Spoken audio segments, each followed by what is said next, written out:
¿Qué tal? Muy buenas noches, bienvenidos a Cita Con, y como todos los martes la cita es con la Fundación Forjando Futuros.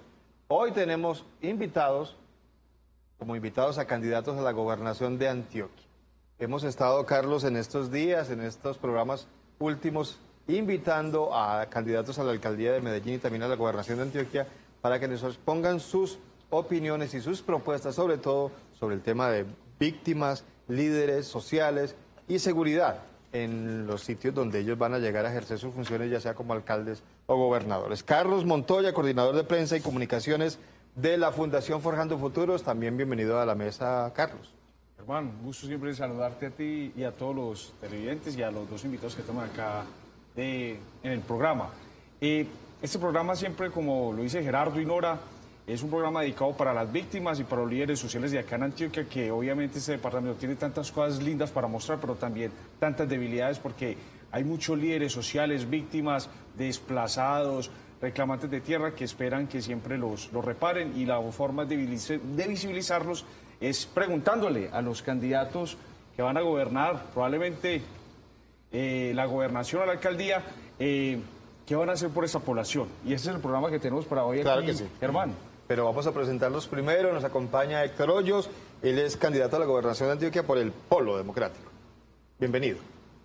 Muy buenas noches, Germán, a Carlos de Forjando Futuros, al doctor Palau y a todos los televidentes. Hoy vamos a hablar de temas muy importantes que tocan con el departamento de Antioquia. Y también otro candidato a la gobernación, Juan Felipe Palau. Bienvenido al programa. Muy buenas noches, Germán, Carlos, Héctor, a todos los televidentes. Sí, actualmente soy precandidato, es bueno hacer esa formalidad, del partido Alianza Verde. Soy el único inscrito, pero el partido tiene una normativa, entonces hasta que no me den el aval soy precandidato. Muy complacido de poder estar hoy acá para que hablemos de estos temas de seguridad, convivencia y paz, que estoy comprometido de enfrentarlos sin rodeos en mi próxima administración en la gobernación de Antioquia, en un contexto complejo donde el gobierno nacional pareciera ir en reversa y donde las administraciones de la gobernación, de la alcaldía de Medellín y el área metropolitana se quedaron cortas. Pero yo sí le quiero preguntar sobre eso que usted nos acaba de aclarar. Si usted es el único inscrito y parece que no va a haber más, ¿por qué la demora? ¿Por qué simplemente el aval se lo entregan y ya? Porque desafortunadamente en nuestra cultura política y llamémoslo en nuestras costumbres políticas, hay que aceptar que hay al interior de las colectividades tendencias y hay un espacio para hacer un análisis. Yo frente a eso, pues, lo que he venido diciendo es que yo soy el candidato del partido, estoy defendiendo los postulados del partido y espero que el partido pues actúe en congruencia otorgándome el aval, pero debo ser respetuoso y esperar que se cumpla el procedimiento. Antes de comenzar el diálogo con nuestros invitados, Carlos, usted tiene algunas cifras que tienen que ver sobre todo con corrupción en cuanto a la fuerza pública. Datos, cifras de policías, digamos que mezclados o casi que trabajando a la par o dentro de organizaciones delincuenciales. ¿Cuáles son esas cifras? El dato que queríamos, el primer bloque, es preguntar sobre las causas pues, del problema de la seguridad que afecta al departamento. Y salió un artículo el fin de semana donde decía que alrededor de 1.600 funcionarios de la policía a nivel nacional estaban depurándose de la institución porque habían tenido vínculos con grupos ilegales. Teníamos un dato a nivel de la fundación, de un trabajo diagnóstico que teníamos, que en estos 3 años de la administración de Federico Gutiérrez se habían depurado 300 agentes de la policía por haber tenido vínculos con grupos ilegales. Si damos cuenta, era como una quinta parte. ¿Qué pasa ahí en Antioquia? Obviamente los homicidios afectan, los líderes sociales son afectados, las víctimas son afectadas, los reclamantes de tierra son desplazados. ¿Qué pasa en Antioquia para que se generen estos índices de homicidio? Que son la primera pregunta para los dos invitados que nos preguntamos sobre las causas. Hay varios factores que están influyendo para que asesinen a los líderes sociales, básicamente en lo que tiene que ver con Nariño, Cauca, Valle del Cauca, Antioquia y parte de Santander. Son el mayor número de asesinatos y tiene que ver básicamente con, en parte, por el cambio en el estilo de gobierno a nivel nacional. Porque una de las causas grandes o primordiales de los asesinatos a los líderes sociales tiene que ver básicamente con la entrada en vigencia de la Justicia Especial para la Paz, el problema de tierras. Entonces, como allí con este tema van a haber muchos casos en que se va a decir la verdad por parte de los actores que tuvieron que ver con este desplazamiento por el robo de tierras. ¿Hay algún temor para que se diga la verdad y tienen que acallar a algunas de estas personas que saben lo que pasó en realidad años atrás? Usted lo que está diciendo es que los que no quieren que se devuelvan las tierras, los que fueron despojadores o compradores, entre comillas, de buena fe, están asesinando a líderes sociales para que no hablen. Eso es uno de los factores lo de la G. ¿Por qué? Porque se va a saber que fueron despojados por quienes hoy tienen esas tierras como tenedores de buena fe, que en realidad hay muchos que no lo fueron, y con la JEP, que se va a saber la verdad, entonces vamos a saber realmente qué fue lo que pasó. Otro de los temas que pueden influir mucho en los asesinatos es el tema de la minería ilegal, que en Antioquia básicamente es una zona minera por excelencia, y entonces también se están asesinando a aquellos que se están oponiendo a que se dé una explotación a cielo abierto, contaminando los ríos, contaminando el aire, y en detrimento de aquellos mineros ancestrales que no están explotando, como las multinacionales. Bueno, vamos a hacer una pequeña pausa. La misma pregunta para Felipe Palau, pero le ruego por favor que nos la responda después de esta pequeña pausa. Ya regresamos para seguir hablando con nuestros invitados esta noche, candidatos a la gobernación de Antioquia.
Muchas gracias por continuar con nosotros. Estamos en Cita Con, y como todos los martes, la cita es con la Fundación Forjando Futuros. Nuestros invitados en esta oportunidad, Héctor Hoyos, candidato a la gobernación de Antioquia, y también Juan Felipe Palau, candidato a la gobernación de Antioquia. Habíamos hecho la pregunta, Felipe, a Héctor sobre las causas del aumento de los asesinatos y crímenes contra líderes sociales, y no solamente líderes, sino contra ciudadanos en general.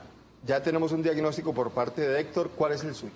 Mire, compartiendo en su totalidad lo que Héctor acaba de plantear, permítame de manera muy breve insistir en que el problema de la seguridad, la convivencia y la paz, porque todo eso va junto, tiene un componente cultural, un componente económico y un componente de autoridad. Entonces, sin desestimar el tema cultural y económico, concentrémonos en la pregunta, en el enfoque que tiene que ver con la necesidad de que haya una autoridad legítima.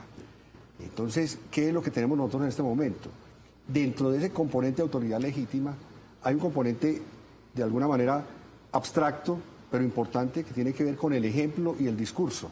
Entonces nosotros, ante un gobierno nacional que llega con un discurso que de alguna manera menosprecia la salida política negociada al conflicto armado, que de alguna manera deja de lado la solución pacífica de conflictos.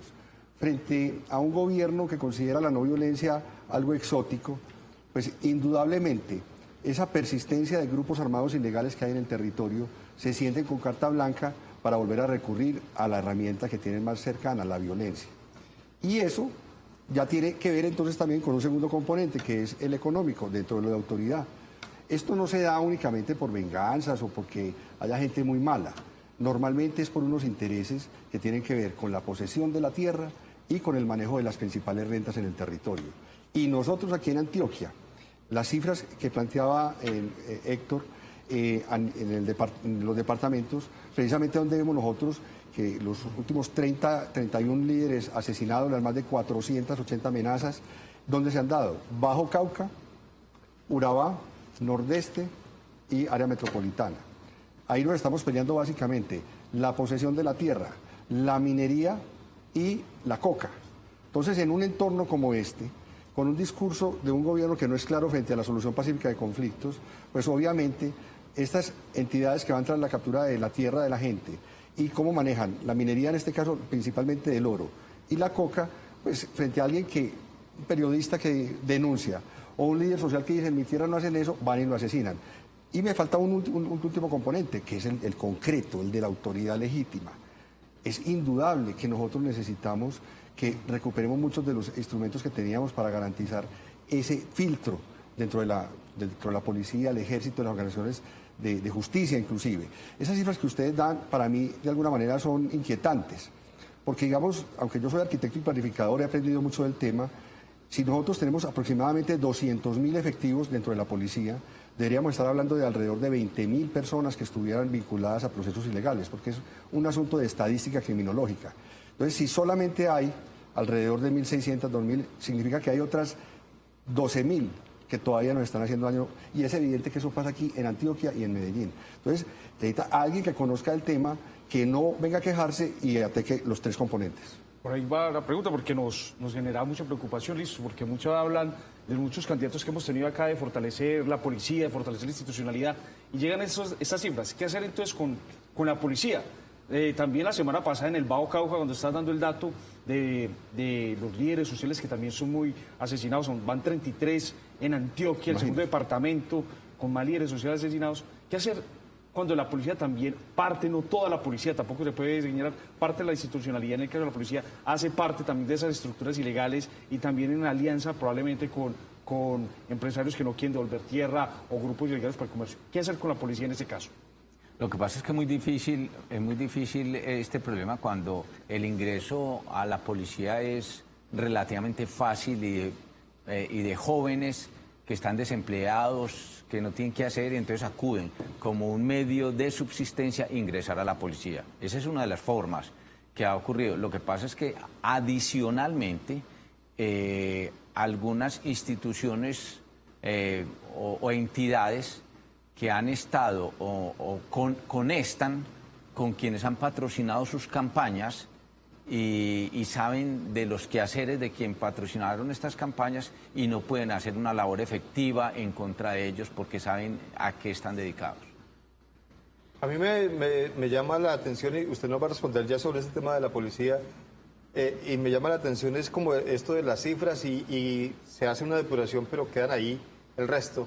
Y como una solución, ¿cuál, Felipe? Porque es que si se cambian, si se traen, si se dejan mucho tiempo, malo porque ya se adaptan y son corrompidos, y si no duran tanto no alcanzan a hacer la labor.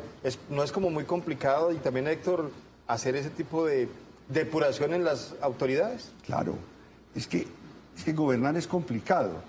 Por eso es que es importante que la ciudadanía entienda que un gobernante de un departamento como Antioquia no puede ser simplemente el hijo de o el recomendado de. Aquí necesitamos una persona que conozca de los diferentes temas, y en este tema específico de la seguridad, que haga la tarea difícil que hay que hacer. Mire, lo primero que hay que hacer tiene que ver con el asunto del pacto social. No es solo el llamado genérico, aunque es muy importante. ¿Qué debe hacer el gobernante? Asumirse como el jefe de policía, que es lo que dice la ley y la Constitución. No es que él sea el administrador ni el comandante de la policía, pero la autoridad de policía es el gobernador del departamento y los alcaldes del municipio. Héctor, que es abogado, ahora precisará un poquito el lenguaje al respecto. Pero usted me permite que yo le interrumpa. Sí. Pero es que las decisiones las toma la Dirección Nacional de la Policía. Sí, pero ahí es donde viene el liderazgo y la experiencia. Porque yo ya fui secretario de gobierno, yo ya fui alcalde encargado. Y justamente si usted se pone en una actitud de dejar hacer o de no incidir en el gobierno nacional, pues se lo llevan por delante. Nosotros logramos, cuando fui secretario de gobierno, que estamos en uno de esos picos de esa crisis, después de que había Alonso, el alcalde, denunciado la corrupción en el comandante de la policía, en la fiscalía, que se enfrentaron los dos grupos de la oficina de Envigado. Yo recibo con una cifra de homicidios de 90 homicidios, a los 2 años ya entregamos el 76 y siguió bajando. ¿Eso cómo se hizo? Reuniones en Bogotá con entonces el general Naranjo, reuniones aquí con el coronel en ese entonces Martínez, que después fue general. Se hizo un compromiso que era de caballeros, de gobernantes, de que no íbamos a tolerar más la corrupción adentro y que íbamos a luchar contra la mafia. Eso nos permitió, eso primero, avanzar. Y ya después vienen las cosas más concretas y técnicas, mejorar en la técnica, mejorar. Usted, lo que usted decía, es que gerenciar la policía y la seguridad es complicado. Usted tiene que medir día a día. Si los deja mucho tiempo, es evidente que hay un riesgo para la fuerza pública en un entorno donde hay una entidad criminal de que los coopte. Pero si usted también lo está cambiando cada semana, los deja sin por dónde salir. Pero vamos a hacer una nueva pausa. Usted tiene pregunta, Carlos, y todos tenemos más inquietudes para nuestros invitados esta noche, pero será después de esta pequeña pausa. Sigan con nosotros, ya regresamos.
Muchas gracias por continuar con nosotros. Bueno, llegamos al último bloque de nuestro programa. Rápidamente, Carlos, si a usted le parece, para que insistamos con los dos precandidato y candidato a la gobernación de Antioquia sobre propuestas. Sí, para las propuestas, ahí cuenta que hace 4 años también fuiste, Héctor, candidato a la alcaldía de Medellín.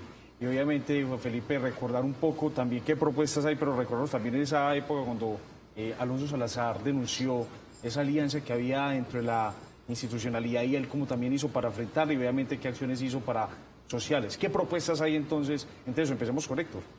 A ver, el tema de la inseguridad en Medellín y en Antioquia y en Colombia en general es un tema muy difícil.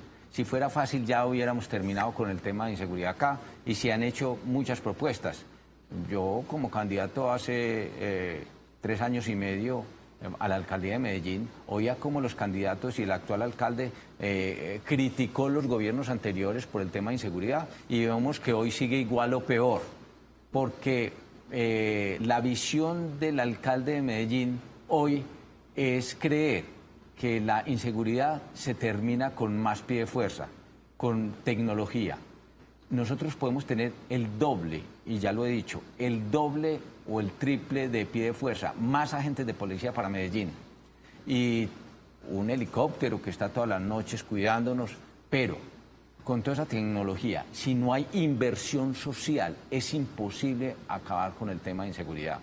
Nosotros tenemos que invertir primero en la gente. Es que los gobernantes se eligen es para que gobiernen a las personas, y con los recursos que obtiene cada uno de los municipios o el departamento para poder hacer las cosas, inversión en las personas, para bienestar de las personas. Entonces lo que tenemos que hacer es eso, invertir en las personas, y claro, se necesita el poder coercitivo del Estado, con más policía, con más tecnología, y hacer un trabajo conjunto también con la Fiscalía y con los jueces, pero hay que hacer inversión social.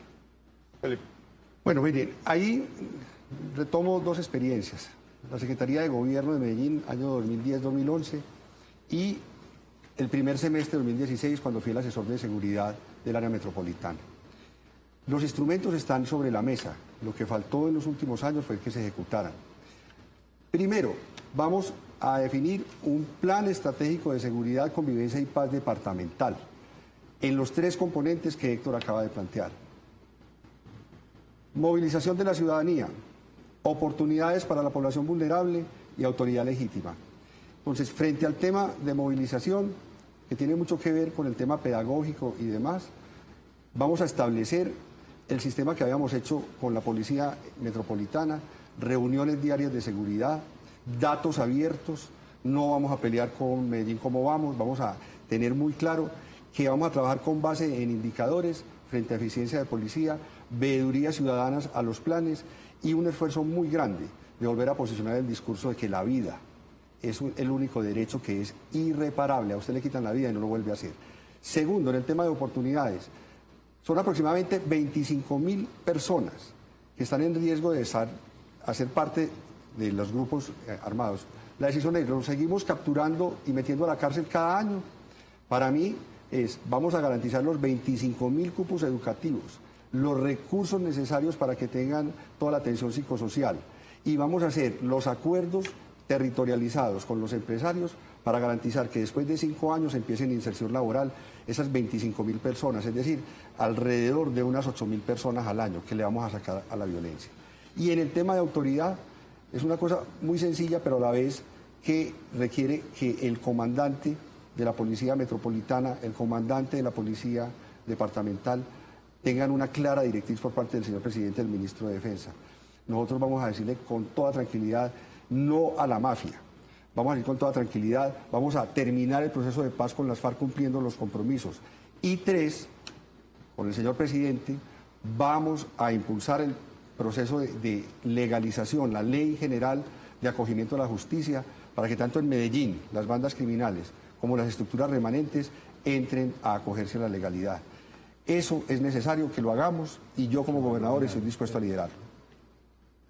Bueno, estamos aquí hablando de lo importante también es que ustedes nos den su opinión sobre qué opinan de la política de seguridad del actual mandatario, Luis Pérez Gutiérrez.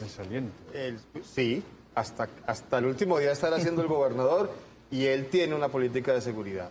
¿Cómo la ve Héctor?